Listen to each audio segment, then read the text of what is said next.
તો ભિક્ષુકના વેશમાં ઘરફોડ ચોરીને અંજામ આપવામાં આવ્યો છે। જામનગરના વાડી ગામમાં ઘરફોડ ચોરીનો ભેદ ઉકેલાઈ ગયો છે, જેમાં નાની વાવડી ગામમાં જ્યાં ખેડૂત પરિવાર કામે ઘરેથી નીકળ્યો અને તે દરમિયાન ભિક્ષુક બનીને ફરતી ગેંગે ખેડૂતના ઘરમાં હાથફેરો કરીને દાગીના સહિત 21 લાખની ચોરીને અંજામ આપ્યો, જેની જાણ ખેડૂતને થતાં પોલીસ ફરિયાદ નોંધાઈ છે અને પોલીસની જુદી જુદી ટીમ તપાસમાં લાગી હતી।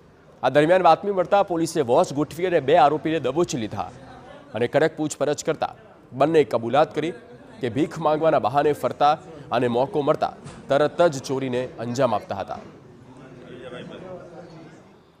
તો બંને આરોપી સામે અનેક જિલ્લામાં ચોરીના ગુના નોંધાયેલા હોવાનું પણ બહાર આવ્યું। ગેંગના શખ્સો રહેણાંક મકાનના તાળા નકુચા તોડી ચોરી કરતા હોવાનું સામે આવ્યું। પોલીસે ચોરી કરેલ સોના ચાંદીના દાગીના સહિત 21,76,000 મુદ્દામાલ કબજે કરી ફરાર આરોપી મહિલાની શોધખોળ કરી છે। ખેડૂત પરિવાર હતો એ પોતાના ખેતરમાં કામ કરવા માટે ગયા હતા અને પાછળથી એ લોકો દિવસની આને ઘરમાં ચોરી કરી હતી। આ જે ગેંગ છે આ ગેંગ પાસેથી ટોટલ લગભગ 22 લાખની આસપાસનો મુદ્દામાલ જે છે એ પોલીસ દ્વારા કબજામાં કરેલ છે।